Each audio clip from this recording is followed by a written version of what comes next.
እሺ በስመ አብ ወወልድ ወመንፈስ ቅዱስ አሃዱ አምላክ አሜን። እ በድጋሚ ድሒርኩም ንዝመጻኹም ናይ ክርስቶስ ቤተሰብ ቦታትና ኣሓትናን ኣሕዋትናን ብክርስቶስ ሰላም ከመይ ሓዲርኩም ከመይ ውዒልኩም ከመይ ቀኒኹም ከከም ሰዓትኩም ኣቆፃፅራ ኣምላኽና እግዚኣብሔር ሎሚ እውን እዚ ዕድል እዚ ስለ ዝሃበና ቃሉ ንኽንካፈል ሓቢርና ንኽንመሃሃር ቅዱስ ፈቃዱ ስለ ዝኾነ ክብርን ምስጋናን ውዳሴን ኣምልኮን ንኣምላኽና ይኹን። ብድጋሚ እንኳዕ ንብርሃነ መስቀሉ ኣብፅሐኩም ክብል ይፈቱ። እዚ ዝኒህናሉ እዋን ብዛዕባ ነገረ መስቀል ዝትረኸሉ ዝንገረሉ ዝትርጎመሉ እዋን ስለ ዝኾነ እቲ ትንመሃሮ ትምህርቲ እውን ካብኡ ወፃኢ ኣይክኸውንን እዩ ማለት እዩ።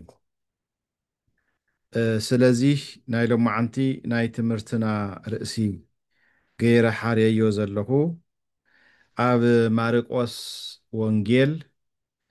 ምዕራፍ 8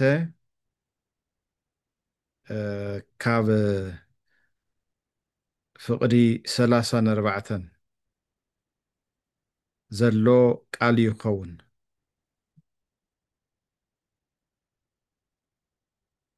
ጎይታና ኣምላኽና መድሓኒና ኢየሱስ ክርስቶስ ኣብ መዋእለ ስጋዌ ስጋ ተዋሂዱ ካብ እኖና ካብ ቅድስተ ቅዱሳን ድንግል ማርያም ወላዲተ ኣምላክ ካብ ስጋኣ ስጋ ካብ ነፍሳ ነፍሲ ወሲዱ ሰብ ኮይኑ ክመላለስ እንተሎ ዝተዛረቦ ዘምሃሮ ቃል መበገሲ ክንገብር ኢና። ማርቆስ ወንጌል ምዕራፍ 8 ፍቕዲ 34 እቲ ዝኽተለኒ ዝደሊ ንባዕሉ ይኽሓድ መስቀሉ ተሸኪሙ ከዓ ይከተለኒ ዝብል እዩ ዝኸውን። መስቀሉ ተሸኪሙ መስቀሉ ፀይሩ ይከተለኒ ይስዓበኒ። እዚ ጎይታና ኣምላኽና መድሓኒና ኢየሱስ ክርስቶስ ነቶም ሰዓብቱ ዝተዛረቦ ቃል እዩ። ወዘኢነስአ መስቀሎ ወዘኢተለወ ድህሬ እይደሉ ሊተ። እነሆ መስቀሉ ተሸኪሙ ንዓይ ዘይስዕበኒ ንዓይ ዘይኽተለኒ ንዓይ ክበቅዕ ኣይኽእልን ንዓይ ክኸውን ኣይኽእልን።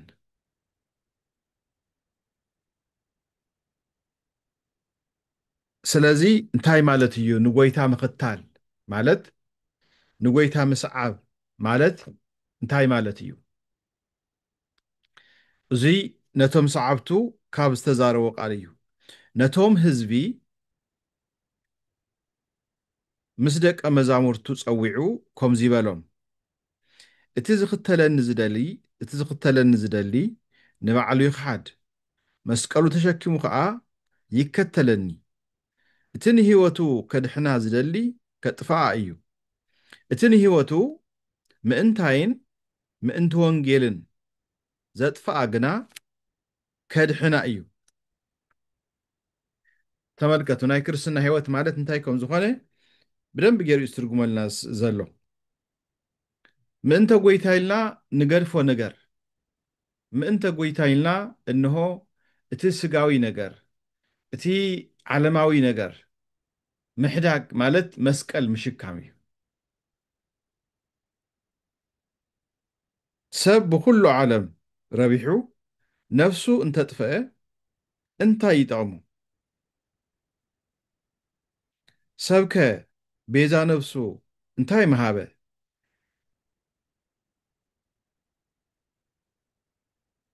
ስለዚ ንጎይታ ምስዓብ ዘድልዮም ነገራት ኣለው ማለት እዩ። ክንገብሮ ክንክተሎ ዝግባእ ነገር ኣሎ ማለት እዩ። ዓርስኻ ምኽሓድ እንደውም እዚ ማርቆስ ወንጌል ምዕራፍ 8 ከምኡ እውን ማቴዎስ ወንጌል ምዕራፍ 10 ተመሳሳላይ ቃላት እዩ ዝነግረና። ማቴዎስ 10:38 እውን ጎይታ እንታይ ኢልዎም ነይሩ? እቲ ኻባይ ነብኡ ነዲኡ ዘፍቅር ንዓይ ይበቅዕን።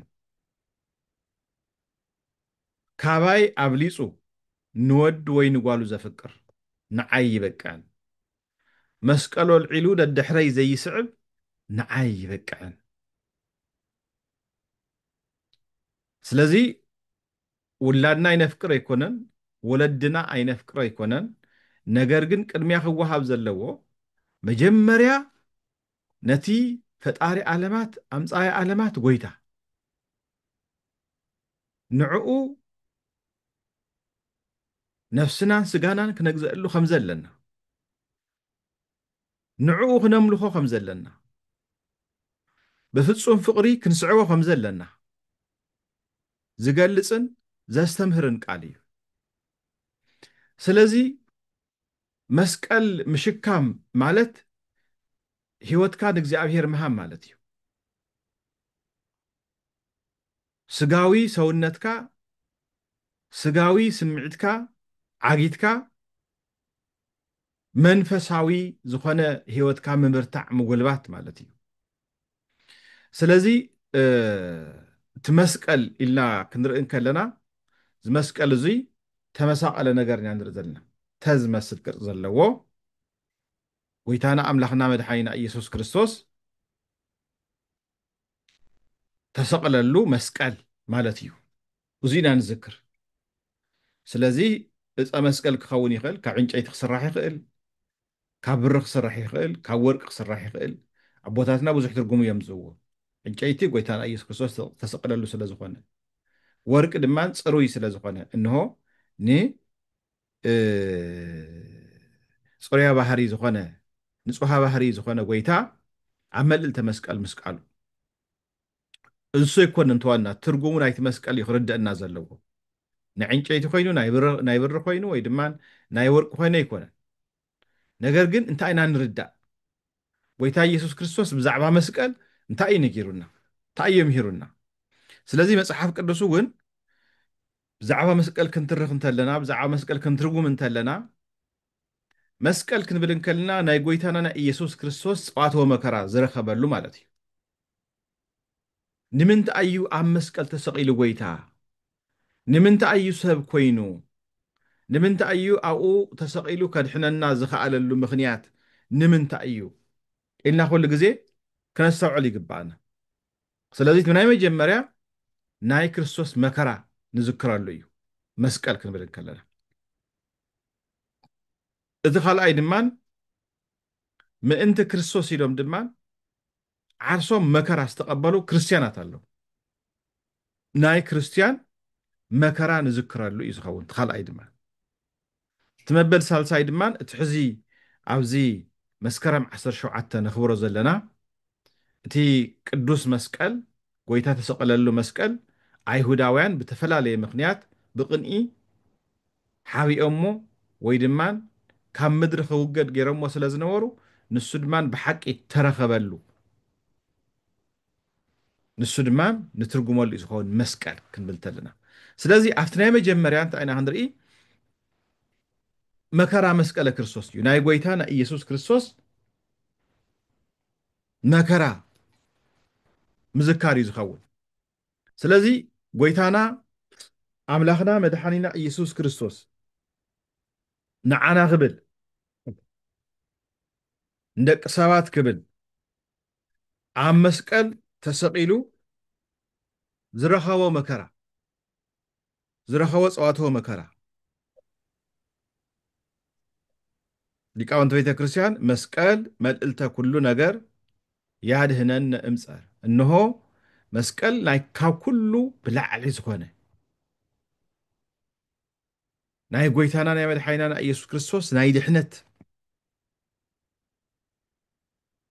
ምልክት ስለ ዝኾነ ካብ ጸላኢና ዝበሃል ድማን ካብ ዲያብሎስ ካብ ሰይጣን መግረር የጸር ስለ ዝኾነ ስለዚ ጎይታ ኢየሱስ ክርስቶስ ንዓና ንደቂ ሰባት ክብል ኣብ መልዕልተ መስቀል ተሰቂሉ ዝረኸቦ መከራ መስቀል ይበሃል ስለዚ መስቀል ክንሓስብ እንከለና ብድሕሪኡ ብድሕሪ እቲ መስቀል ዘሎ ምስጢር እንታይ እዩ ጎይታና ኢየሱስ ክርስቶስ ንምንታይ እዩ ተሰቂሉ ምክንያቱም ብኣዳምን ብሄዋንን ወይም ድማ ብናይ ደቂ ሰባት ሓጢኣት ምክንያት ቅዱስ ኢሳይያስ ኣብ ትንቢተ ኢሳይያስ ምዕራፍ 53 ካብ ፍቕዲ 4 ጀሚሩ ክንሪኦም ከለና ብዛዕባ ጎይታ ኢየሱስ ክርስቶስ ናብዚ ዓለም መፂኡ ዘድሐኖ ድሕነት ዝምልከት ብምስጢር ብትንቢት ምስጢር መነፅርነት ቅዱስ ኢሳይያስ ከም ዝረኣዮ ንርኢ ማለት እዩ ስለዚ ኢሳይያስ እንታይ ኢሉ ብሓቂ ንሱ ንሕማምና ጾሮ ይብለና እቲ ዝረኸቦ ሕማም መከራ ንዓና ክብል ዝረኸቦ እዩ ስለዚ ኢሉ ኢሳይያስ ንስቃይና ከዓ ኣብ ነፍሱ ፃዕኑ ተሸከሙ ንሕና ስቃይ እቲ በዳሊ ዝነበረ ኣዳም እንዳሃለወ እቲ ዘጥፍአ ዝነበረ ኣዳም እንዳሃለወ ነገር ግን ካሕሳ ንክክሕስ ጎይታ ኢየሱስ ክርስቶስ ምንም ዓይነት በደል ዘይብሉ ጎይታ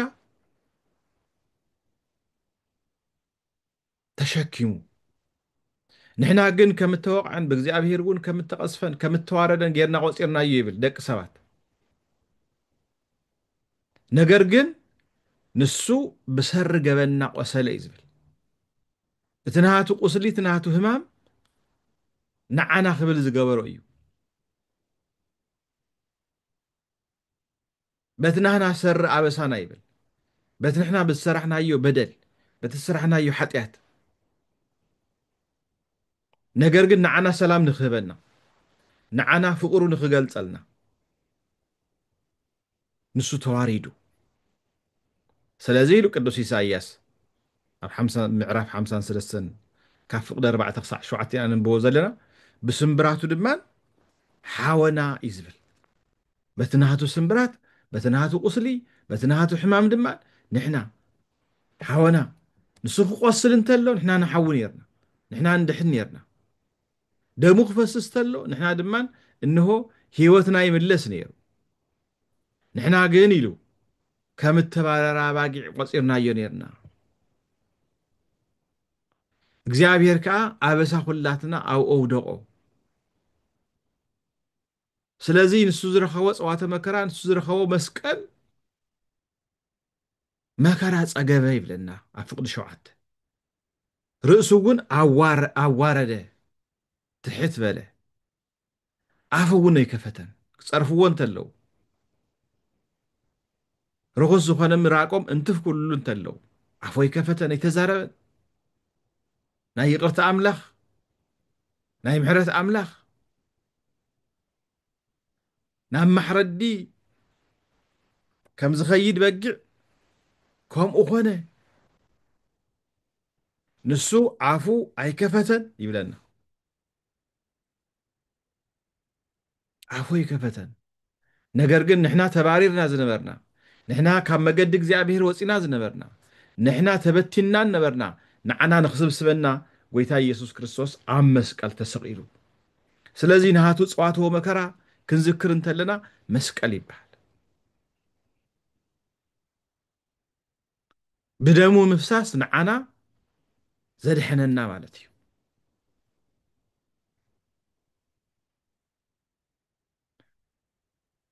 ጳውሎስ ኣብ መልእኽቱ ዕብራውያን ምዕራፍ 13 ፍቕዲ 12 እንታይ እዩ ዝብለና ጎይታ ኢየሱስ ክርስቶስ ብደሙ ንህዝቢ ምእንታን ክቅድስ ንዓና ምእንታን ክቅድሰና ኣብ ወፃኢ ኣፍ ከተማ መከራ ፀገበ ተመልከቱ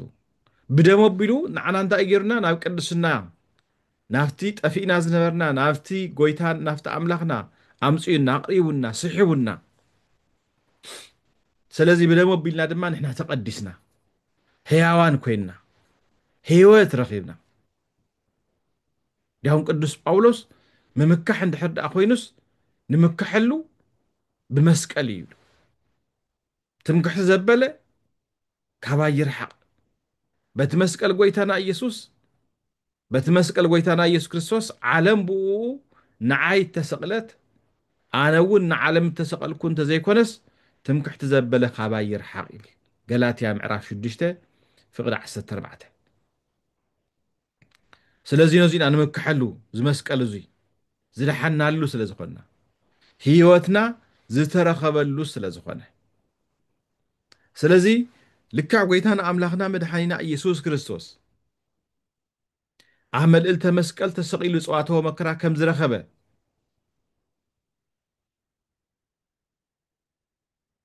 እቶም ሰዓብቱ ዘበሉ ሃዋርያት እቶም ዝኽተልዎ ዝነበሩ ደቀ መዛሙርት ብድሕሪኡ እውን ናይ ሃዋርያት ኣሰረፍኖት ዝኽተሉ ቅዱሳን ኦርቶዶክሳውያን እቲ ዝቕበልዎ መከራ ንሱ ድማን ናይ ክርስቲያን መስቀል ይበሃል መከራ መስቀለ ክርስቲያን ክርስቲያን ደቀ መዛሙርት ናይ ጎይታ ተምሃሮ ሰዓብቲ ናይ ጎይታ ኩሎም ምእንቲ ጎይታ ኢሎም ዝቕበልዎ መከራ ንሱ እውን መስቀል እዩ ዝበሃል ቅዱሳን ብምልኦም ህይወቶም ብምሉኡ ስጋዊ ህይወቶም ክሒዶም ዓርሶም ቀቢፆም ማለት እዩ ነገር ግን ናብ መንፈሶም ወይ ድማ ናብ ናይ ነፍሲ ስራሕ ተጸምቢሮም ህይወቶም ዝተቀየሩ ማለት እዩ ስለዚ ተዓንቶ መጀመርያ ዘንበብናዮ ማቴዎስ 10:38 እቲ ኻባይ ነብኡን ነዲኡን ዘፍቅር ንዓይ ይበቅዕን ኢልዎም ነቶም ሃዋርያት ካባይ ብሊፁ ድማ ንወዱ ወይ ንጓሉ ዘፍቅር ንዓይ ይበቅዕን እዩ ቀፂሉ እንታይ ኢልዎ መስቀል ኣልዒሉ መስቀል ኣልዒሉ ድሕረይ ዘይስዕብ ንዓይ ይበቅዕ ብመከራ ዘይመስለኒ ኣብዚ ምቾት ዘይብሉ ዓለም ኣፍቲ መከራ ዝኾነ ዓለም ኣፍቲ ንቅዱሳን ዘይስማዕማዕ ዝኾነ ዓለም ንሱ ስጉኡ ጎዲኡ መንፈሳዊ ስራሕ ክሰርሕ ክኽእል ኣለዎ መከራ ምእንተ ክርስቶስ ኢሉ ክቕበል ክኽእል ኣለዎ ሃዋርያት ንስቲኦም ዝቕበሉ ነይሮም ኣብ ቅድሚ ነገስታት ናይ ነገስታት ትእዛዝ ኣይንቕበልን እንዳበሉ ጣዖት ኣምልኹ ክብልዎም እንተለዉ ካብ መገዲ እግዚኣብሔር ውፁ ክብልዎም እንተለዉ ንሱ ኣይፋልናን ኢሎም ገዲፎም ነገር ግን እንታይ ይኽተሉ ነይሮም ናይ ክርስቶስ መገዲ ንክርስቶስ ከም ዘሳገውዎ ንዓቶም እውን የሳገውዎም ነይሮም ንሕና እውን ናይ ሃዋርያት ኣሰረፍኖት እንድሕር ንኽተል ኮይና ዓለም ክተሳግጎና እየ ማለት እዩ ሓቀኛ ዝኾነ ዓለም ሓጢኣተኛ ዝኾነ ዓለም كحادة زخون عالم نحنا بسلام كنا برين خلينا مالتي بمكرا مسيلنا يلنا نقويتنا أنا أملاخنا نمدحينا نيسوس كريستوس سلازي مكرا نكريستوس كن مسلو خنكل علنا مالتي نزيو مسكالو العلو نعيس عبني ماتيوس وانجيلن ماركوس وانجيلن ماتيوس وانجيل معرف 10 ماركوس وانجيل معرف 8 كفقد 34 نتوم هزب صوع انت ايوم زبل زخونه يكون دحري كسعبان زدل انت هاليو جزار اسو يقبص جزار اسو يقبص تاي مالتي سونتون እግዚአብሔር حليفو يها بقدسنا يملالس بصدق يملالس بصوم بصلوت بتحرمتي يملالس سغو غودي دمان نفسو يتقام كومون دغ حز غبر كوينو مسقال تشكيمو مالتي مسقال حيزلو مالتي افتح حاتياتنيا زخون عالم افتح حق زي يقول العالم بحق خمالس اندحر كيلو ዋላ ሰባት ይጽልእዎ ዋላ በብዝሓ ሰባት ይጽልእዎ ነገር ግን ሓቂ ሒዙ ምስ ሓቂ ዝመውት እንድሕር ኮይኑ ንሱ ኣማናዊ ክርስቶስ ወይ ድማ ኣማናዊ ክርስቲያን ንክርስቶስ ዝስዕብ ይበሃል ማለት እዩ ክርስቶስ ሓቀኛ ስለ ዝነበረ ኣብ ዓለም ኣይተቐበልዎን ሰባት ኣይተቐበልዎን ዓለም ኣይተቐበለቶን ዓለም ክበሃል እንተሎ ኣብ ዓለም ዝነብሩ ደቂ ሰባት ማለት እዩ ትክክለኛ ነገር ክነግሮም እንተሎ ንዑ ይሳግብዎ ነይሮም ንዑ ይፃረርዎ ነይሮም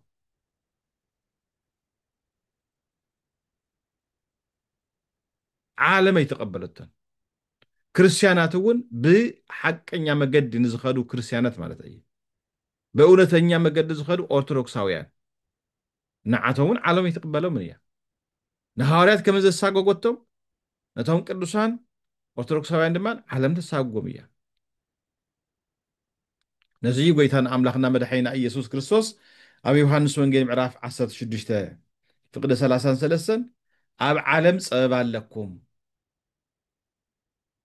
ኣብ ዓለም መከራ ኣለኩም ግና ኢልዎም ኣጀኹም ኣነ ንዓለም ስዒረያ እየ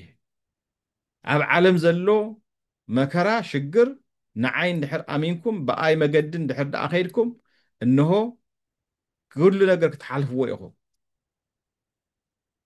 ስለዚ ንሕና እውን ኣብ ዓለም ክንመላለስ ተለና ጎይታ ኢየሱስ ክርስቶስ ኣምላኽ እዩ ኢልና ኣሚንና ክንመላለስ እንከለና መከራ እናተቐበልና ነገር ግን ኣማናዊ ዝኾነ ክርስቶስ ንኽተል ኣለና መስቀል ተሸኪምና ኣለና ማለት እዩ ቅዱሳን እዚኦም ዝገብሩ ነይሮም ናይ ቅዱሳን ህይወት ኣብ ዕብራውያን ምዕራፍ 11 ብግልፂ ተቐሚጡ ንረክብ ካብ ብሉይ ኪዳን ጀሚሩ ዘሎ ኣብ ሓድሽ ኪዳን ዘለው ቅዱሳን ብምሉእ ህይወቶም እንታይ ይመስል ከም ዝነበረ በይናይ መገዲ ከዱ ከም ዝነበሩ እንታይ ዓይነት ህይወት ይሕልፉ ከም ዝነበሩ ዝገልጽ ቃል እዩ ዘሎ ብፍላይ ድማን ካብ ፍቅዲ 36 ጀሚርና ክነብቦ ተለና ዕብራውያን 11:36 ንሳቶም ቶም ቅዱሳን ማለት እዩ ብእምነት ንመንግስታት ሰዓሩ እዩ ዝብል ኣብ ቅድሚ ኣላውያን ነገስታት ኣብ ዘይኣምኑ ጣዖታት ንክስገድ ንዝገብሩ ነቶም ነገስታት ንዓቶም ብእምነት እዮም ስዒሮም ጽድቂ ገበሩ ነቲ ተስፋት ተገብሮ ረኸቡ ኣፍ ኣናብስት ዓፀው ከምኒ ዳንኤል ዝመሰሉ ማለት እዩ ዳንኤል ኣብ ግበበም ኣናብስት ኣብቶም ዝጠመዩ ኣንበሳታት ክድርይዎ እንተለው ንሱ እግዚአብሔር ዝኣምን እግዚአብሔር ዘምልኽ ስለ ዝነበረ እግዚአብሔር ሕልዎ ስለ ዝነበረ ምንም እኳ እቶም ዝጠመዩ ኣናብስት ንዕኡ ይልሕስዎ እዮም ዝነበሩ ኣይበልዕዎን ኣይጎድእዎን ቅዱሳን ከምዚኦም ይገብሩ ነይሮም ንሓይሊ ሓዊ ኣጥፍኡ ከምቶም 3 ደቂቅ ዝመሰሉ ከምኒ ቂርቆስና ኢየሉጣ ዝመሰሉ ናብ ሓዊ ከእትውዎም ተለው ናብ ጓህሪ ከእትውዎም ተለው እቲ ሓዊ ንዓቶም ዘይቃፀለስ ነቶም ኣብቲ ላዕሊ ኮይኖም ኣብ ደገ ኮይኖም ዝደርበይዎም ክቃፅል ሓፈፅታ ከቃፅሎም ተለው ንርኢ ንሳቶም ግን እንሆ እግዚኣብሔር ኣምላኽ ነቲ ሓዊ ማይ ገይሩሎም ኣብቲ ሓዊ ክመላለሱ ድማ ንርኢ ንመን ስለ ዝኣምኑ እግዚኣብሔር ስለ ዝኣመኑ እምነት ማለት ከምዚ ቅዱሳን ብመከራ መሲሎሞ ንጎይታ ስለዚ ካብ ስሕለታ ስያፍ ድሓኑ ካብ ድኻም በርትዑ ኣብ ውጋዕ ሓየሉ ንገድዮን ዝመሰሉ ንሰሞሶን ዝመሰሉ ንሰራዊት ኣሕዛብ ህደምዎም ኣነስቲ ንሙታት ብትንሳኤ ተቐቢሉኖም ካልኦት እውን ብዙሕ መከራ ብዙሕ ስቃይ ረኸቡ መከራ በዝሖም ገሊኣቶም ድማን የላግፅሎም ነበሩ ይገርፍዎም ነበሩ ብመውቁሕን ብማእሰርትን ተፈተኑ ቅዱሳን መከራ እንዳረኸቡ መከራ መስቀለክ ናይ ክርስቶስ መስቀል ተሸኪሞም ማለት እዩ ብዳርባ እምኒ ተቀትሉ ብእምኒ ቀጥቂጦም ቀተልዎም መብዛሕትኦም ሃዋርያት ከምኒ ቅዱስ እስጢፋኖስ ዝመሰሉ እውን ሊቀ ዲያቆናት ጎይታ ኢየሱስ ክርስቶስ ኣብ የማናይ ኣብ ኮይኑ ይሪኦ ኣለኹ ብዝበሎም ቁፅሪ ብደንጎላ ገይሮም ቀቲሎሞ ይብል ግብረ ሃዋርያት ክንርኢ ከለና ማለት እዩ ብኡ እዮም ሓሊፎም መከራ እዮም ተቐቢሎም መስቀል እዮም ተሸኪሞም ንሱ እዩ መስቀል ማለት ብዳርባ እምኒ ተቐትሉ ፍርቆም ድማን ብመጋዝ ተመገዙ ብሰይፍ እንዳገበሩ ክሳዶም ይቆርፅዎም ነይሮም ከም ቅዱስ ጳውሎስ ዝመሰሉ ማለት እዩ ኣጎዛ ባጊዕን ዲኖ ጣልን ተኸዲኖም ዘሩ ሰኣኑ እንዳሃለዎም ሰኣኑ ገንዘብ እንዳሃለዎም ሃብቲ እንዳሃለዎም ንብረት እንዳሃለዎም ተመልከቱ ጠቕላላ ብፍላይ እቶም ተሰዓቱ ቅዱሳን ካብ ሮም ክመፅ እንተለዉ ካብ ናይ ሮም ግዝኣት ጠቕላላ ሃፋትም እዮም ነይሮም ወለዶም ነገስታት እዮም ነይሮም መብዛሕትኦም ነገር ግን እቲ ናይ ዓለም ሃብቲ እቲ ናይ ዓለም ንብረት እቲ ናይ ዓለም ስልጣን ገዲፎም ዓርሶም ሓዲጎም ማለት እዩ ዓርሱ ይቅበፃ ማለት ንሱ እዩ እንዳሃለዎም ገዲፎም ክርስትና ከምኡ እዩ እንዳሃለወካ ኢኻ ትገድፍ እንጀራ እንዳሃለወካ እዩ ብፆም ብፀሎት ብትሕርምትን ትነብር ስለሰኣንካ ኣይኮነን ስለዚ ሰኣኑ ፀበቦም ሓሰራ መከራ ፀገቡ ናይ ክርስቶስ መስቀል ተሸኪሞም ማለት እዩ ዓለም ንዓቶም ዘይትበቅዕ ኮይናስ ኣብ በረኻታት ኣብ ኣኽራን ኣብ በዓትታት ኣብ ጉድጓድ ምድሪ ኮለል በል ይብለና ናይ ክርስቶስ መስቀል ተሸኪሞም ማለት እዙይ ማለት እዩ ንሕና ኸ እቲ ናይ ክርስቶስ መስቀል ንሽከሞ ኣለና ዲና ንሕና ኸ ምእንቲ ክርስቶስ ኢልና መከራ ንቕበል ኣለና ዲና ምእንቲ እምነትና ኢልና ንፅረፍ ኣለና ዲና ምእንቲ እምነትና ኢልና እንሆ ሰባት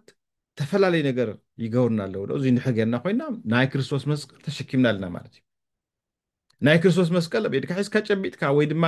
ኣብ ክሳድካ እንጠልጢልካ መኸል ማለት ኣይኮነን ብሓቂ እቲ ህይወት ምንባር ማለት እዩ ምእንቲ ፅድቂ ኢልካ ትነብሮ ናብራ ህይወት እንዲያም ጎይታና ኣምላኽና መድሓኒና ኢየሱስ ክርስቶስ ኣብ ማቴዎስ ወንጌል ምዕራፍ 5 ፍቕዲ 10 እንታይ ኢልዎ ምእንቲ ፅድቂ ስደዱ መንግስተ ሰማያት ናቶም እያ እሞ ብፁዓን እዮም ምእንቲ ክርስቶስ ኢሎም ምእንቲ ፅድቂ ኢሎም ካብዚ ኪድ ክብልዎም እንተለዉ ስደዱ ዘሳጉግዎም ማለት እዩ ቀፂሉ ድማ እንታይ ኢልዎም ተፀረፍኹም እንተሳጎጉኹም ምእንታይ ድማን ክፉእ ዘበለ ብሓሶት እንተተዛረብኹም ብፁዓን ኢኹም ሓጢኣት እንዳሰራሕና እንተተፀረፍና እዙይ ናህና ጥፋኣት እዩ ነገር ግን ፅድቂ እንዳገበርና ምእንቲ ክርስቶስ ኢልና ንፅረፎ ፀርፊ ንዋረዶ ውርደት እንድሕር ዘሳጉጉና ኮይኖም እዙይ ፅድቂ እዩ ስለዚ ሃዋርያት ከምዚኦም ዝገብሩ ነይሮም ቅዱሳን ንክርስቶስ ተኸተልዎ ብምሉእ ናይ ክርስቶስ መስቀል ተሸኪሞም ማለት ህይወቶም ወይ ድማ ስጋዊ ህይወቶም ገዲፎም ካብኡ ወፂኦም ናብ ኣማናዊ ክርስትና ዝመላለስሉ ህይወት ማለት እዩ ንሱ እዩ መከራ ምፅጋብ ማለት ምእንቲ ክርስቶስ ኢልና ንረኽቦ መከራ ማለት እዩ ስለዚ ክልተ ነገር ጠቂስና ኣለና ናይ ክርስቶስ መከራ ከምኡ እውን ድማ ቅዱሳን ምእንቲ ክርስቶስ ኢሎም ዝረኽብዎ መከራ ተበል ሳልሳይ ድማ እንታይ እዩ መስቀል እቲ ጎይታ ተሰቐለሉ ዕፀ መስቀል ጠፊኡ ንብዙሕ ዘመናት ስለ ዝነበረ ንሱ ብዝምልከት ድማ እቲ ሕዚ ነኽብሮ ዘለና በዓል ማለት እዩ ዕፀ መስቀል ስለዚ እቲ መስቀል እዙይ ክነኽብር ተለና ቅዱስ መስቀል ቅዱስ ኢልና እዩ ተቐደሰ ስለ ዝኾነ ምንምንታይ ጎይታን ኣምላኽና መድሓኒና ኢየሱስ ክርስቶስ ኣብቲ መስቀል ውዒሉ ንዓና ዝገበሮ መከራ ኢና ንዝክር ኩሉ ግዜ ንሱ ክንርኢ እንተለና ጎይታ ኢና ንርኢ እምበርንቲ ግኡዝ ዝኾነ መስቀል ኣይኮነ ንርኢ ዘለና ኣብቲ መስቀል ዝወዓለ ጎይታ ኣሎ ኣብቲ መስቀል ኮይኑ ዝገበረልና ውዕለት ኣሎ ዝሃበና ድሕነት ኣሎ ዝገበረልና ዝሃበና ሰላም ኣሎ ስለዚ ቅዱስ መስቀል ብናይ ክርስትና ዓለም ናይ ምድሓን ዝድሓናሉ ስለ ዝኾነ ናይ ዕርቂ እተፈፀመሉ መንን ሰብን እግዚኣብሔር ኣዳምን እግዚኣብሔር ስለዚ ጎይታ ኢየሱስ ክርስቶስ ኣብ መስቀል ውዒሉ ምስ ባህሪ የብኡ ምስ ኣብ ምስ ዓርሱ ከምኡ እውን ምስ ባህሪ ህይወቱ ምስ መንፈስ ቅዱስ ኣተዓሪቁና ሓደ ገይሩና ገብረ ሰላም በመስቀሉ ትንሣኤሁ ኣግሃድ እንሆ ብመስቀሉ ሰላም ገበረ ዕርቂ ገበረ ስለዚ ዝመስቀሉ እዚ ክንርኢ ከለና ናይ ዕርቂ ምልክት እዩ ናይ ሰላም ምልክት እዩ ናይ ሓድነትን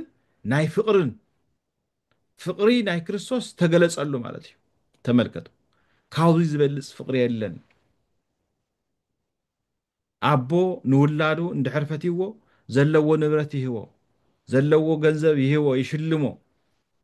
ጎይታ ግን ከምኡ ኣይኮነን ጎይታ ግን ነፍሱ እዩ ይህቡና ጎይታ ግን ዓርሱ እዩ ንዓና ይህቡና ኣብ መስቀል ዝሰቀሎ ክስቀለሉ ዝተገብአ ንምንታይ እዩ ፍቅሪ ንምግላፅ እዩ ፍቅሪ ይህቡና ኣብ ብሉይ ኪዳን እዚ መስቀል እዙይ ናይ ወንጀለኛታት መቕፅዒ እዩ ነይሩ ናይቶም ዝተረገሙ ዝተባሃሉ መቕፅዒ እዩ ነይሩ ጎይታና ኢየሱስ ክርስቶስ ግን ንጹሃ ባህሪ ዝኾነ ርግማን ዘይብሉ ርጉም ዘይኮነ መርገም ዘይብሉ ንደቂ ሰባት ህይወት ዝዕድል ነገር ግን ናይ መን መርገም ተሸኪሙ ተሰቂሉ እንሄ ናይ ኣዳም መርገም ተሸኪሙ ኣብ መስቀል ውዒሉ ኣሎ ስለዚ ነዚ ጎይታ ኢየሱስ ክርስቶስ ዳግማይ ኣዳም ዝበሃል እቲ ቀዳማይ ኣዳም በደል ምፅኡ እቲ ቀዳማይ ኣዳም ሞት ናብ ዓለም ምፅኡ እቲ ዳግማይ ኣዳም ድማ ህይወት ይሁንና እቲ ቀዳማይ ኣዳም እንሆ ሓጢኣት ናብ ዓለም ኣምፅኡ እቲ ዳግማይ ኣዳም ድማ ሓጢኣት ካብዚ ዓለም እዚ ኣወጊዱ ህይወቱ ሂውና ስለዚ ኦሪት ዘዳግም ምዕራፍ 21 ፍቅዲ 23 ሰብ ናብ ሞት ዝበፅሕ ኣበሳ እንተገበረ እሞ ኣሕሊፍካ ንሞት እንተተዋህበ ኣብ ዕንጨይቲ ድማ እንተሰቐልካዮ ነቲ ረይስኡ ሽዑ መዓልቲ ደኣ ቀበሮ እምበርን ኣብ ዕንጨይቲ ኣይሕደር ንምንታይ እቲ እተሰቕለ ብእግዚኣብሔር እተረግመ እዩ እሞ ነታ እግዚኣብሔር ኣምላኽካ ንርስቲ ዝህበካ ምድሪ እውን ኣይተርክሳ ዝብል ቃል ኣሎ ስለዚ ኣብ መልእልተ መስቀል ተሰቂሉ ጎይታና መድሓኒና ኢየሱስ ክርስቶስ ምንም ዓይነት በደል ሓጢኣት ዘይብሉ ንጹሃ ባህሪ ጎይታ ኣብ መስቀል ተሰቂሉ ድሓር ድማ እቲ ናይ ርግማን ምልክት ዝነበረ እቲ ናይ ቅፅዓት ምልክት ዝነበረ ኣብ ሓድሽ ኪዳን ቀዲስዎ ድሕነት ረኺብናሉ ንሰይጣን ድማ ቀጥቂጥዎ ሓይሉ ኣድኪምዎ ስለዚ ሰይጣን ኣይፈትዎን ዝመስቀል እዚ ፀረ ክርስቶስ ዝኾነ ዝመስቀል እዚ ይፈትዎን ምክንያቱ ሓይሊ ናይ ክርስቶስ ሓይሊ ስለ ዘለዎ ሰይጣን ተቐጥቅጠሉ ስለ ዝኾነ ዝመስቀል እዚ ክሪኡ እንተለዉ ኣጋንንት የእውዩ ንምንታይ ሓይሎም ዝደኸመሉ ስለ ዝኾነ ማለት እዩ ስለዚ ሰብን እግዚኣብሔርን ተዓረቀሉ መስቀል ስለ ዝኾነ ነዚ ድማ ቤተ ክርስቲያንና ናይ ዓርሳ ዝኾነ በዓል ትገብረሉ ማለት እዩ ነዚኡ ቅዱስ ጳውሎስ እውን ናይ ኤፌሶን ሰብኣ ኤፌሶን ኣብ ዝለኣኸሉ መልእኽቲ ምዕራፍ 2 ፍቅዲ 12 ብመስቀሉ እውን ነቲ ፅልኢ ብኡ ቀቲሉ ትዝነበረ ፅልኢ ትዝነበረ ምፍልላይ ናብ ሓድነት ኣምፅዎ ፅልኢ ጠፊኡ ተወጊዱ ንክልቲኦም ብሓደ ስጋ ምስ ኣምላኽ ተዓረቁ ይበልና ስለዚ ንሕና ምስ እግዚኣብሔር ተዓረቕናሉ መሳርሒ ስለ ዝኾነ ሓይሊ ናይ ክርስቶስ ሓይሊ ንረኽበሉ ስለ ዝኾነ ንሕና ድማ ንስዕሞ ንሳለሞ መስቀል ብዛዕራና ቁፅሪ ንሳለም ናይ ክርስቲያናት ኣርማ ስለ ዝኾነ ቤተ ክርስቲያን ተጊፀሉ መስቀል ስለ ዝኾነ ምልክት ንገብረሉ ስለዚ ኣብ ገዛና መስቀል ንገብር ኣብ ክዳንና መስቀል ንገብር ብፍላይ ኣዴታትና ማለት እዩ ስለዚ ናይ መስቀል ፍቅሪ ኣብ ልብና ስለ ዘሎ ማለት እዩ ስለዚ بت مسكل نعنا انت غيرنا سلام غيرنا جبر سلام بمسكل قلاسيس معراف عاد فقد عسرة بو بدم مسكل غيرو دما سلام مس جبره نتي عم مدر زلون او سماي زلون زبله كله نرأسو تعارقو يبلنا قدوس باولوس تملكتو سلازي ناي عرق ملكتيو سلازي قدوس بيت كريستيان مسكال هايدنا مسكال بيزانا مسكال صنعنا مسكال حيلنا أيو مسكال صنع نفسنا أيو مسكال بيزانا أيو مسكال ناي نفسنا مدحاني أيو بناي كريستوس مسكال كاب صلمات ناب برهان زمصانا له سلازخونه كاب حاطيات ناب صدق زمصانا له سلازخونه بوزي مخنيات فلوي زخونه بعل نخبر لنا مالتي نوزي دمان بفلاي نايت فقر نايت مسكال فقري زحدرا قدس الليني بفلاي عم مبل سالساي كفل زمن زنبرت كاب كل 246 كسع 330 زنبرت قدس الليني نزي مسكال زوي كافت زنبرو تاريخو سمون يترخلكم سلازقني نسو ناو بزحي اتونيه ነገር ግን በቲ ዝነበረ ትመስቀል ፍቅርሳ ኣብቲ መስቀል ፍቅሪ ስለ ዝሓደራ ትጠፊኡ ዝነበረ ኣይሁዳውያን ክርስቶስ ኢየሱስ በቲ ዝገብሮ ዝነበረ ተኣምራት ብሂወቱ እንዳሃለወ ይቐንኡሉ ስለ ዝነበሩ የሳግብዎ ስለ ዝነበሩ ድሓር ድማን ዋላ በቲ ክፉእ ሞት ብመስቀል ተሰቂሎም ተቐተልዎ ድሓር ድማን እቲ ንሱ ተሰቕለሉ መስቀል ድማን ብዙሕ ተኣምራት ይገብር ነይሩ ብዙሕ ስራሕቲ ይሰርሕ ነይሩ ዝሓመሙ ይፍወሱ ዝሞቱ ይትስኡ ዝለመፁ ይነፅሁ ነይሮም ሓደ ሓደ ወገናት ንስኻሲ ቦኻ ተቐተለሉ ሽጉጥ ከመይ ጌርካ ኢኻ ተሳለሙ ይብለካ ስሑታን ዝኾኑ ማለት እዩ ነገር ግን ንሕና ጎይታ ተሰቕለሉ ዋላ እንተኾነ ድሕነት ዝረኸብናሉ እዩ ድማ ሂወት ዝረኸብናሉ እዩ ንሕና ተዓረቕናሉ እዩ ፀላኢና ዲያብሎስ ድማ ሓይሉ ዝደኸመሉ እዩ ስለዚ ሓይሊ ዲያብሎስ ዝደኽመሉ መሳርሕና ቅዱስ መስቀል እዩ ስለዚ ካብቲ ጠፊእዎ ዝነበረ ኣይሁዳውያን ብቕንኢ ኒ 200 ዓመት 300 ዓመት ዝኣክል እምባ ኣኺሉ ዝነበረ ናይ ጓሓፍ መጣራቐሚ ገይሮሞ ዝነበሩ ቅድስቲ እሌኒ ድማን እንሆ እቲ ፍቅሪ ናይ ክርስቶስ እቲ ፍቅሪ ናይ መስቀል ስለ ዝነበራ መስከረም 17 ኳዕተ ጀሚሩ መጋቢት 10 ድማን እንሆ እቲ ቅዱስ መስቀል ካፍቲ ዝነበሮ ወፂኡ ትክክለኛ መስቀል ምዃኑ እውን እቶም ኣይሁዳውያን ፈሊጦም ሰለስተ መስቀል እዮም ቀቢሮም ነይሮም ነገር ግን ተኣማናዊ ዝኾነ ክርስቶስ ተሰቀለሎ እውነተኛ መስቀል ግን እንሆ ድውያን ክፍውስ ሙታን ከልዕል ንጹሃ እቶም ልሙፃን ከንጽህ ተኣምራት ክገብር ምስ ረኣይዎ ተኣማናዊ መስቀል ተረኺቡ ብቅድስቲ እሌኒ ስለዚ ንሕና ድማ በብዓመቱ እንሆ ደመራ እንዳደመርና ልክዕ ከምቲ ንሳተ ነገራ ትትኪ ናብ ላዕሊ ከይዱ ምልክት ክበክእ ተባሂላ ነይራ ትትኪ ድማ ከይዱ ምልክት ሂዋ ማለት እዩ ብኡ ምልክትነት እቲ መስቀል ኣኽዒታ ተራኺቡ ስለዚ በዚ በዓል እዙይ ድማ ንሕና ኩሉ ግዜ በብዓመቱ ንባረኸሉ በዓል ንባረኸሉ ንቅደሰሉ መስቀል ስለዝኾነ ኩሉ ግዜ ብዓብይ ክብሪ ቅድስ ቤተ ክርስቲያንና ትዝክሮን ተኽብሮን ማለት እዩ ስለዚ ሕና እውን ክርስቶሳውያን ኩሉ ግዜ በብዓመቱ ጥራሕ ይኮነን በብዕለቱ ወየ መዓልቲ ወፅልዎም በብዕለቱ መስቀል ዘይተዘንተወ ዘይተነገረ ዘይተተረኸ ዝውዕል የለን እቲ መስቀል ክንብል ተለና እኮ ኣብ መስቀል ተሰቐለ ጎይታ ኩሉ ግዜ ቅዳሴ ብዝገበርና ኩሉ ግዜ ናይ ጎይታ ስግኡን ደሙን ብዝፈተትና ቁፅሪ እንሆ ናይ ጎይታ ሞቱን መከርኡን ክተዝንትው ኢኹም ክትዝክሩ ኢኹም ስለ ዝበለና ዘይዘንትወትሉ ትውዕል ግዜ የለን ቅዱስ ቤተክርስትያን ኩሉ ግዜ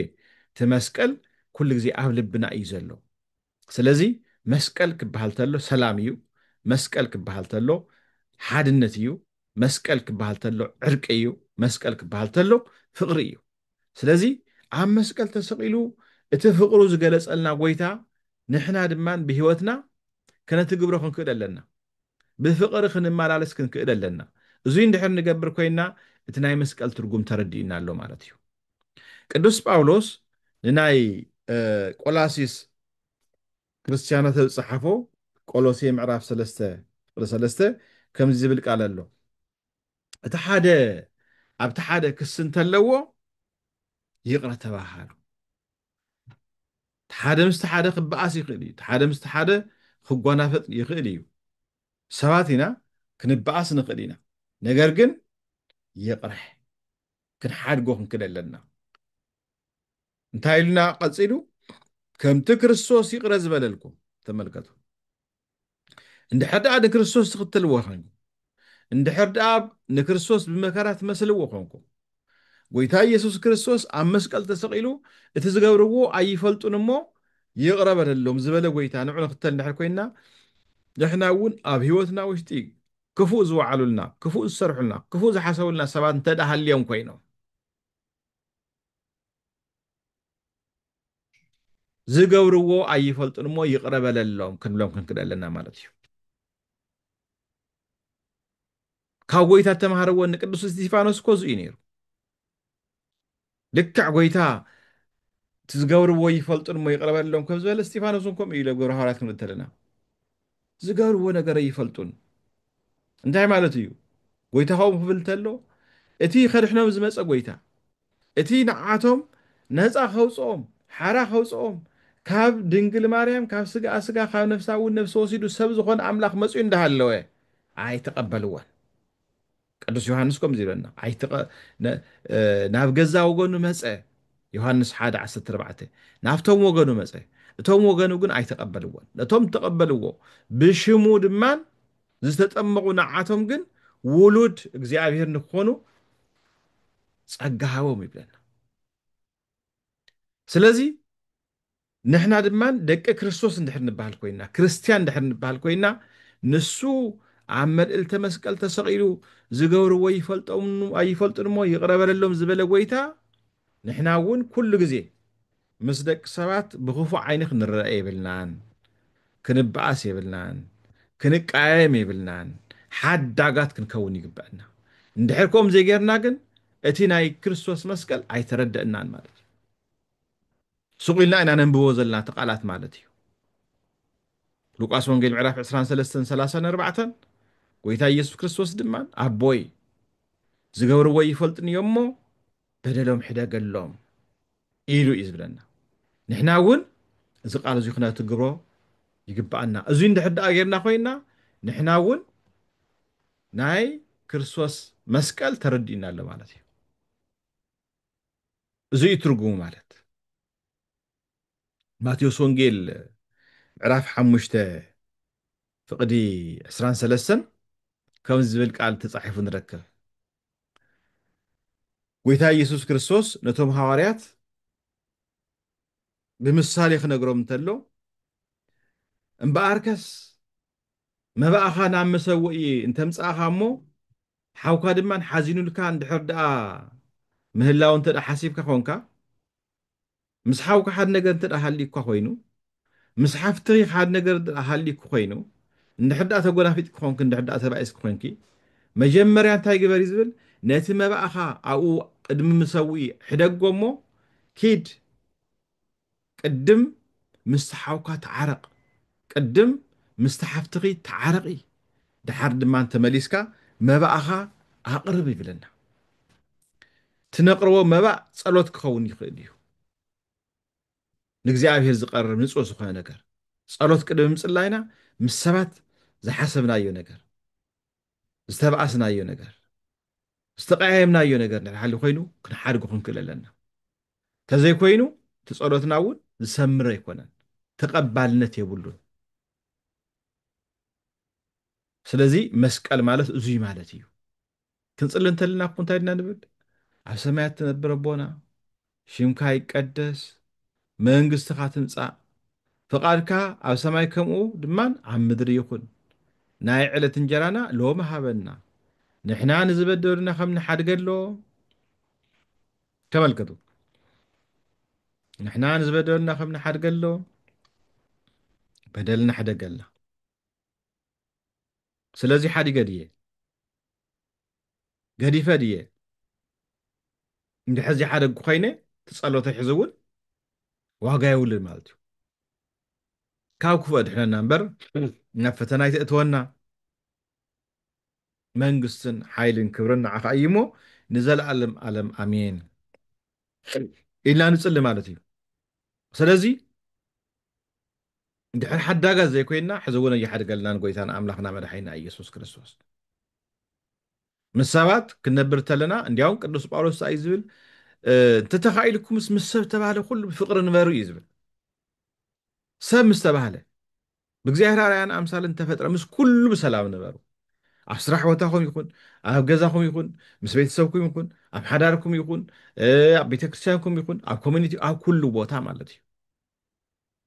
ሕዚ እውን ይቕፅል እሞ ኤፌሶን ምዕራፍ 2 ምዕራፍ 4 ፍቅዲ 27 ኮርዩ ሓጢኣት ግን ኣይትግበሩ ክንኳረ ንኽእል ኢና ክንጋጮ ንኽእል ኢና እንኳን እምንን እምኒ እውን ይጋጮ እዩ ነገር ግን ናብ ሓጢኣት ኣይምፃእ ናብ ምበኣስ ኣይምፃእ ናብ ቂም በቀል ኣይምፃእ ኣብ ትኹራኹም ፀሓይ ትዕረባ ኣብ ትኹራኹም ፀሓይ ትዕረብኩም ንዲያብሎስ ድማ ስፍራ ይትሃብዎ ምኽንያት ክፍቲ ነገር ክመጽእ የብሉን ክፍቲ ነገር ንድሕር በታ ክፍቲ ነገር እዩ ዲያብሎስ እውን ዝኣቱ ስለዚ